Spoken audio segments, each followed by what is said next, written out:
They are jealous they can't get a man or husband. Unattractive women tend to downplay men and the soft wife life. They tend to talk down about things they can't receive and inherently make the women that do receive these things feel bad. It's okay to want marriage and to live a soft life. The bitterness usually comes from not being able to attain the life you desire while other women do. Stop lying to yourselves and decide today that you will do whatever it takes to get the things you want. Pretty women are often called whores for being desired by men. We are shamed for having more options than regular women. We are hated because we can make men do whatever we want. Getting a man or husband is not just about looks, though, it's more than that. Reasons why you are not getting chose. Restricting yourself to a specific type. Many believe they can only date a certain type of person, however, this often results in overlooking potential partners who might actually be a better fit. It's okay to have standards, but rejecting potential partners based on factors like height or taste in music could mean that you're setting your standards too high. Remember, there's a difference between essential deal breakers and letting fear of intimacy lead you to dismiss potentially great matches. Overly aggressive pursuit of a partner. While it's understandable that you might be eager to find a partner, desperation can be off-putting. Pursuing someone too aggressively can often attract the wrong kind of attention.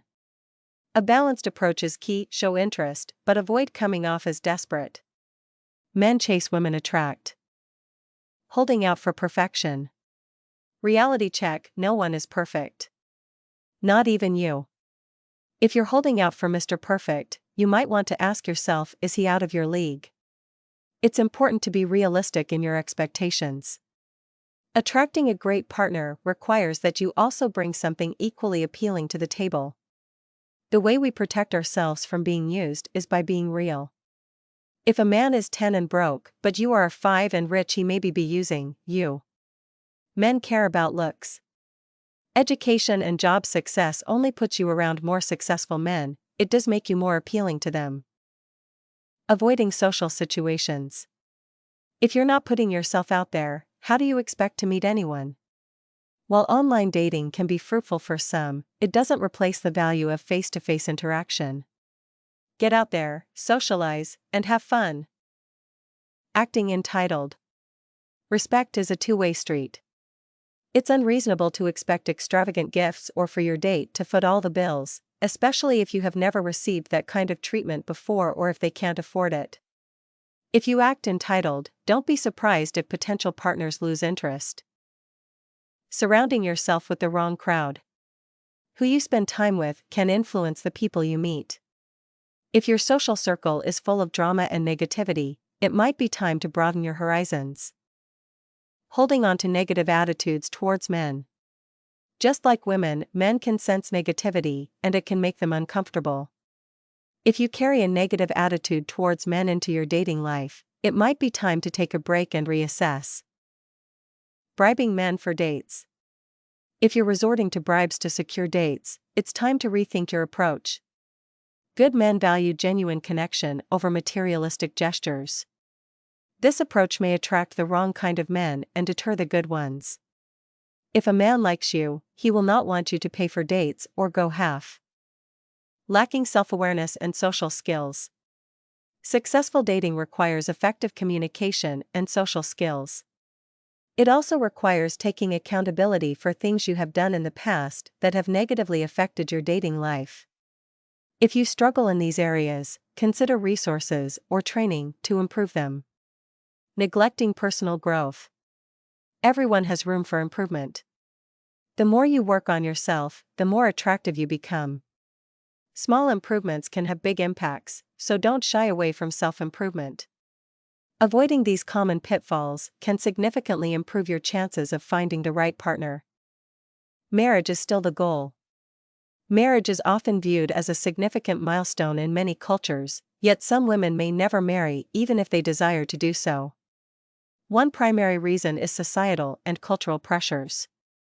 In some societies, there are stringent expectations that dictate when and how a woman should marry. If a woman does not meet these specific criteria, such as marrying by a certain age or fitting into certain social or economic classes, she may find it challenging to find a suitable partner. These pressures can lead to stress and anxiety, making the pursuit of marriage more daunting and less achievable. There are many women crying on the internet about being single, but in the same breath saying "Decentare men." We should decentare bad men and raise our standards, not all men. Another significant factor is the evolving nature of modern relationships and personal priorities. Many women today prioritize their careers, personal growth, and independence. They may focus on achieving educational and professional goals before considering marriage. In doing so, they might surpass the traditional marrying age, which can limit their pool of potential partners or lead them to encounter men who may not be ready for commitment. Furthermore, modern dating dynamics, driven by technology and changing social norms, can complicate the process of finding a compatible partner who shares similar values and life goals. A lot of people were mad at Harrison Butker for what he said about marriage and kids, but look at older successful women, many of them resort to paying matchmakers or using fertility treatments. The reality is other women are lying to these women, so they don't have to compete with you in dating market. Also, many women get degrees and still become a stay-at-home mom or wife. Additionally, personal experiences and self-discovery play a crucial role. Some women might have gone through relationships that left them wary of marriage, whether due to past traumas, negative experiences, or witnessing unhealthy marriages in their families or communities. These experiences can shape their views on marriage and lead them to be more selective or cautious when choosing a life partner. They may prefer to remain single rather than settle for a relationship that does not bring them happiness or fulfillment. You have to choose better.